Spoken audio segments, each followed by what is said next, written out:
Good morning, ladies and gentlemen. Jimmy here. Welcome back to another video, and this one's going to be a good one, very good one. They've all been very good recently. This one's even better for me, anyway.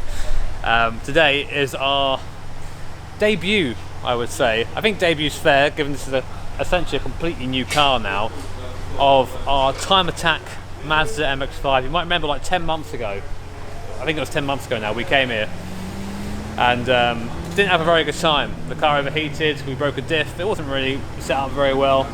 I thought, well, okay, well, I'll take it back to M-Tech and a couple of guys and see if we can get things sorted out.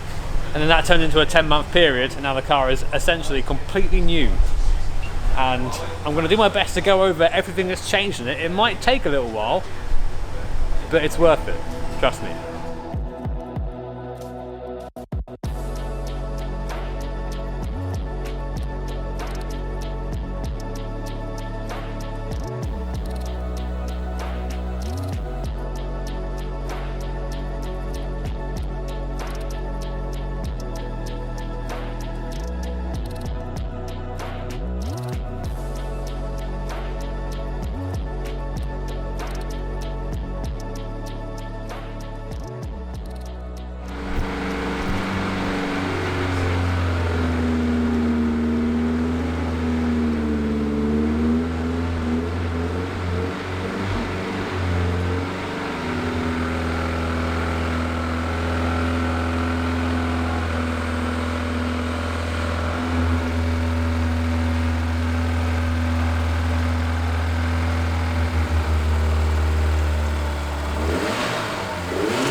So, the plan for today is just testing. It's the first time this car has ever been out on circuit, so we've got to take it super easy. Basically, the first couple of sessions are going to be going out, doing a lap, and then coming straight back in, double checking everything. We're going to go out, do 2 laps, do the same thing, and sort of work it up slowly, and just make sure we're taking our time really. Whilst the engine is pretty much the same, I think almost everything else, bar the gearbox, has been changed. So this is completely new. And you know, there will probably be some problems along the way. Nothing on the guys who built it or anything like that. That's just the reality of the race car life, apparently, as I found out all part. So yeah, taking it really easy today, then hopefully in the afternoon we can start turning it up and having a bit of fun, seeing what it can do.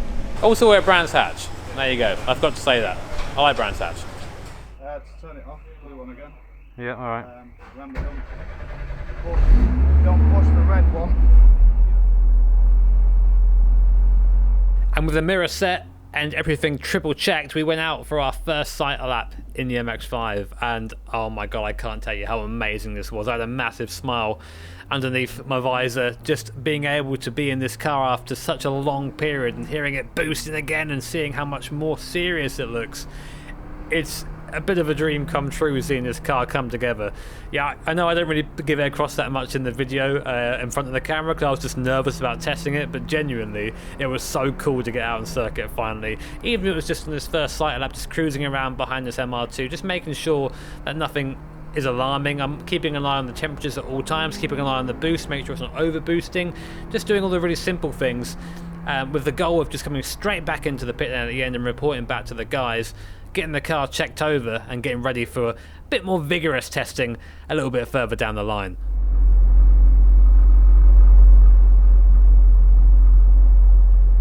Just went out for the cycle laps, everything went okay, car is good, running alright, just now checking it all over, as you said we would, just make sure everything's okay and every bolt is tight, and then we'll probably go out and do a couple more laps and just repeat this process. Whilst I'm here, I should probably introduce the team, the boys, the little entourage we have with us today to sort of help us keep the car in one piece. You know these two? Only a few to start with, yeah.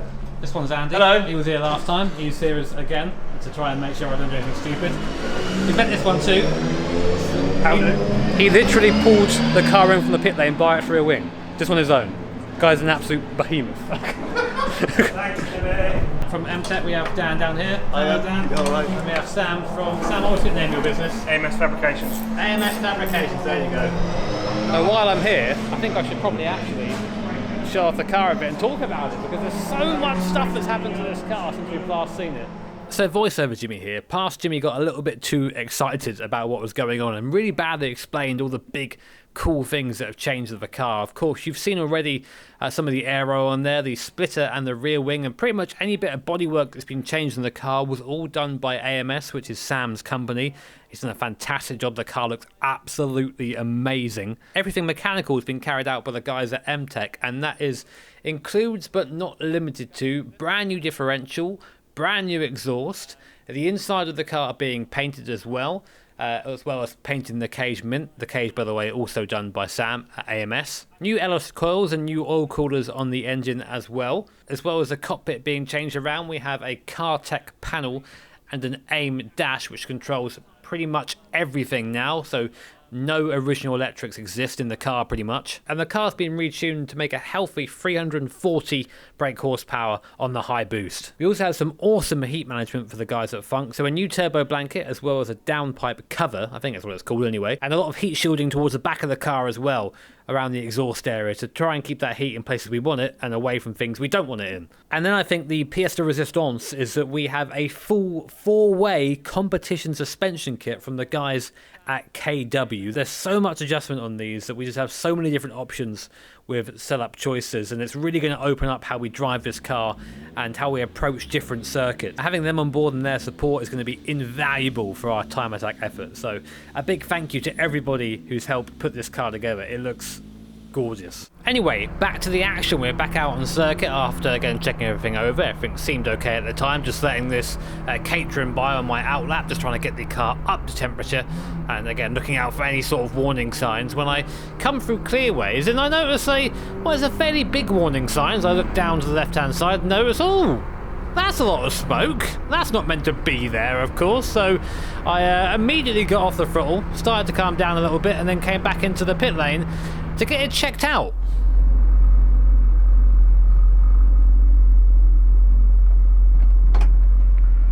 Oh, is that a bit smoky in here?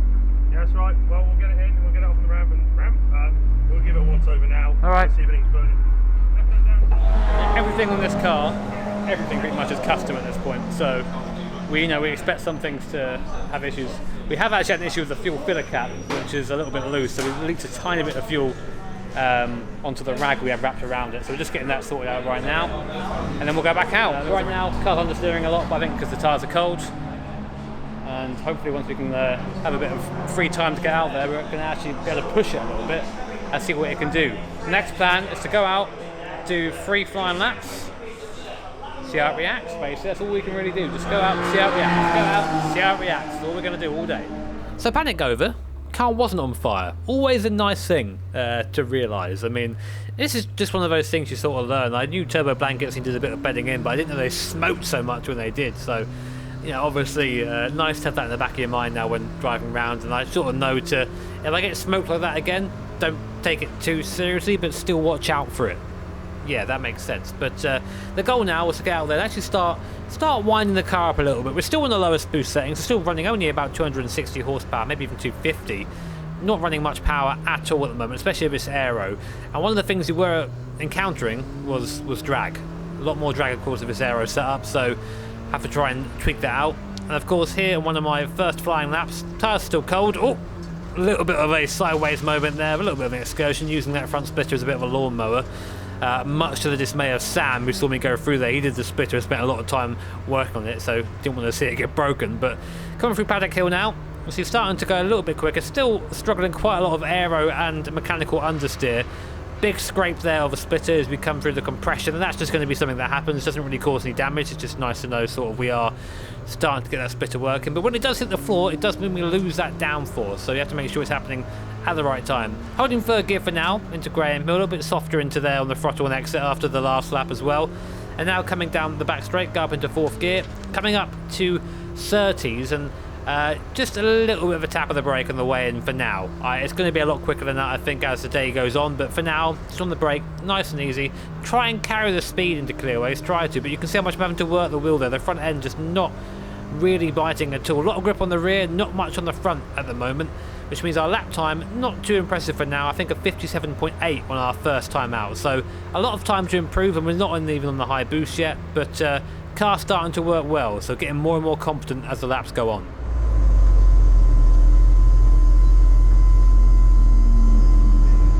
A bit more appropriate from me and fast stuff, I reckon.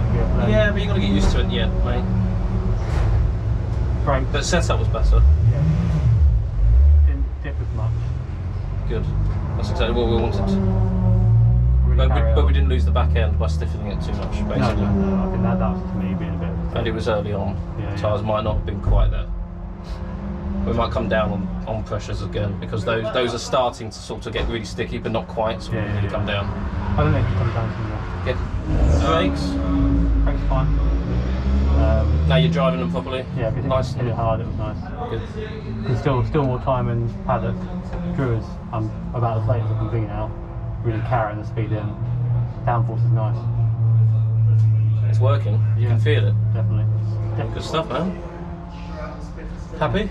Yeah, well, I'm happy I'm a better driver than I was last time. Cool, so got a little shakedown in. What we've learned is tyre pressure is too high, springs too stiff, and there's also a little bit of smoke in the cockpit.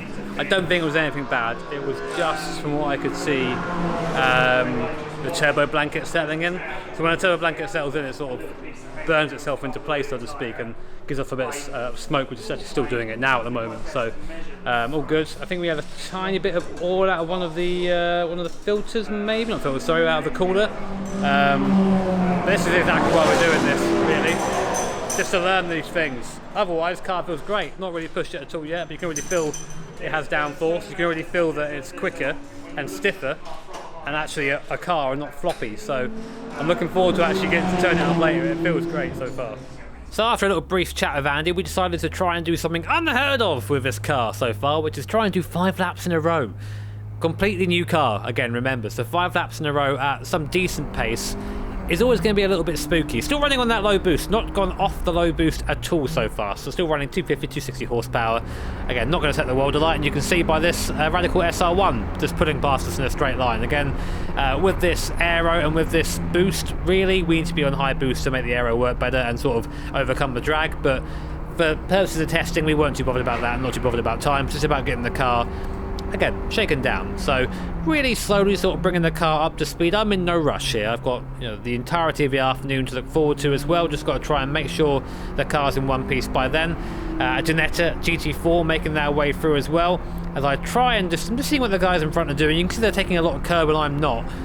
That's mainly because of a splitter and just sort of finding out what the car can do and what the splitter can take. The last thing I want to do is end our day early by hitting a curb too hard and having the splitter to part company with the front of the car. So coming out through paddock as we're on to about lap 2 or lap 3 of our little stint now. RS6 in front of us.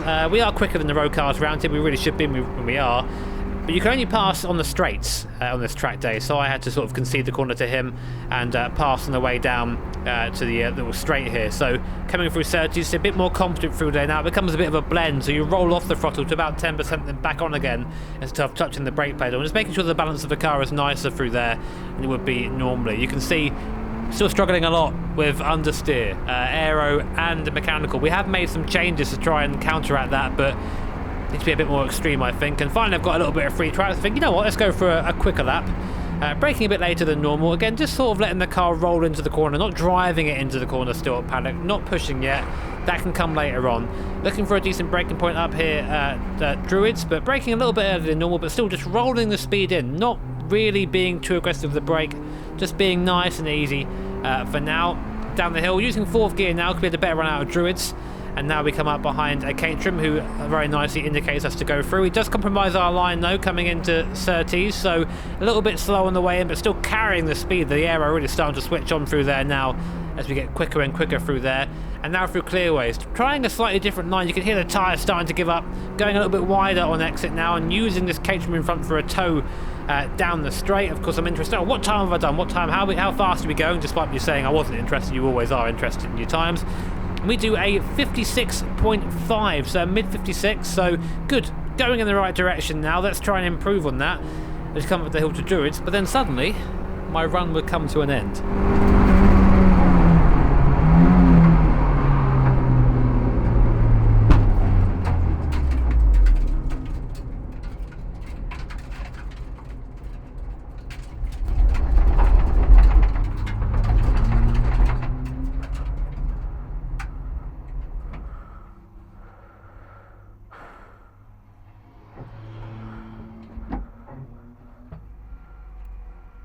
Everything turned off?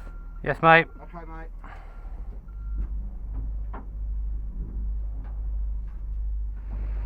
Oh, fuck's sake.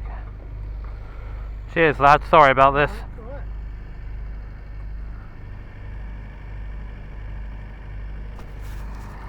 God damn it. Fair to say it didn't go to the plan, lads. James, what happened, mate? Well, as you probably see from the footage, going round Druids. Yes. I should know that. You'll hear a pop, which we're guessing it just blew one of the fittings out of the sandwich plate for the oil cooler and the other pressure sensors that are in there, and it then proceeded to drop the oil as it would.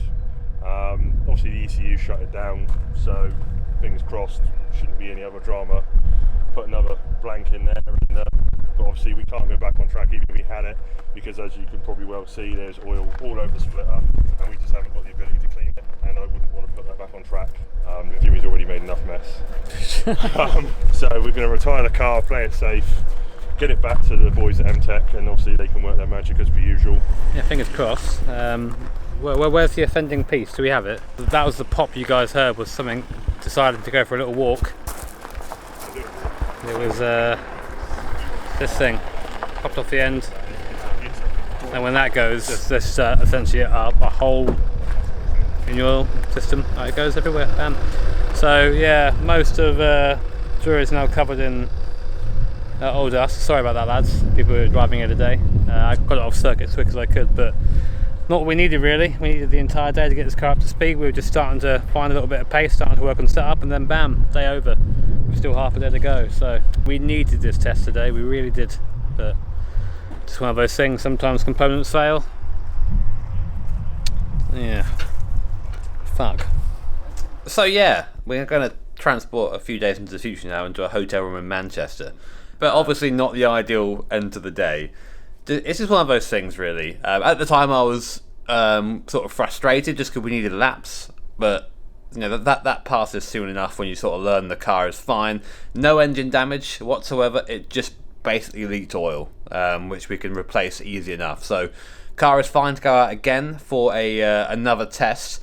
Unfortunately, because of a lack of tests, we did miss the time attack round at Brands Hatch, which does suck a little bit, but I'd much rather that we have a car that's fully up to speed and fully operational than sort of enter something that we're not quite sure with, you know, because we have a lot of people supporting this build and I want to represent them the best we can. So guys, thank you so much for watching. Hope you're enjoying Morning Voice Jimmy doing this outro. If you enjoyed the video, I'd very much appreciate it if you tap that like button. You can subscribe as well for more videos like this. And I'm thinking about doing something with the Patreons here. I don't really do much for my Patreons at the moment, admittedly, so apologies for that. But maybe we can do a tier or something where we get your name on the car somewhere. Let me know if you'd be interested in that. If not, no worries, but I'm just sort of putting an idea out there. If you have anything else, any other ideas for stuff like that, feel free to just leave them in the comments below. Take care, have an awesome day, and I'll see you all next time.